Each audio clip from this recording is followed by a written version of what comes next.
நீலகிரி தொகுதியில் திமுக வேட்பாளர் ராசா 3வது முறையாக வெற்றி பெற்றதைத் தொடர்ந்து தொகுதி முழுவதும் உள்ள திமுக தொண்டர்கள் உற்சாகமாக கொண்டாடி வருகின்றனர்.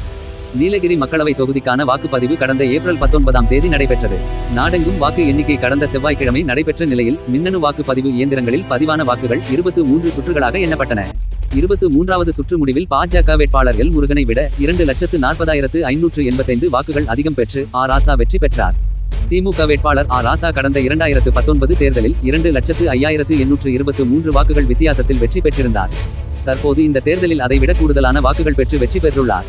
நீலகிரி தொகுதியில் இதுவரை 4 முறை போட்டியிட்டுள்ள ராசா கடந்த 2009இல் நடைபெற்ற தேர்தல் உட்பட 3 முறை வெற்றி பெற்றுள்ளார் என்பது குறிப்பிடத்தக்கது.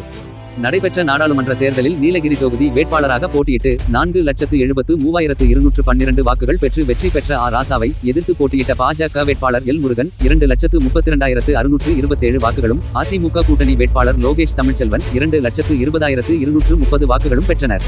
பொய் பிரச்சாரங்களை தகர்த்தெறிந்து நீலகிரி பாராளுமன்ற தொகுதியில் வெற்றி பெற்று தமிழகம் மற்றும் புதுவை உள்ளிட்ட அனைத்து தொகுதிகளிலும் திராவிட முன்னேற்ற கழகம் மகத்தான வெற்றியை பெற்ற மகிழ்ச்சியை கொண்டாடும் வகையில் தாளவாடி ஒன்றிய செயலாளர்கள் சிவண்ணா மற்றும் நாகராஜ் ஆகியோர் தலைமையில் தாளவாடி பேருந்து நிலையம் முன்பு வெற்றி விழா கொண்டாட்டம் நடைபெற்றது. பட்டாசுகள் வெடித்தும் பொதுமக்களுக்கு இனிப்புகள் வழங்கியும் திமுகவினர் மகிழ்ச்சியை வெளிப்படுத்தினர். முன்னதாக பேருந்து நிலையம் முன்பு உள்ள கொடிக்கம்பத்தில் திராவிட முன்னேற்ற கழக கொடியை ஒன்றிய செயலாளர் சிவண்ணா ஏற்றி வைத்தார். இந்நிகழ்வில் திமுக மூத்த முன்னோடிகள், ஊராட்சி மன்ற தலைவர், இளைஞரணி, மாணவரணி மாவட்ட துணை அமைப்பாளர் செந்தூர், ஒன்றிய துணை செயலாளர் பிரகாஷ், ஒன்றிய மாவட்ட பிரதிநிதி நஸ்ருல்லா, இலியாஸ், கம்யூனிஸ்ட் கட்சி, விடுதலை சிறுத்தைகள் கட்சி, மனிதநேய மக்கள் கட்சி, முஸ்லிம் லீக் உள்ளிட்ட கூட்டணி கட்சிகளின் நிர்வாகிகள் பெருந்திரளாக கலந்து கொண்டனர். எதிரொலி செய்திகளுக்காக தாளவாடி தாலுகா செய்தியாளர் சத்தார்.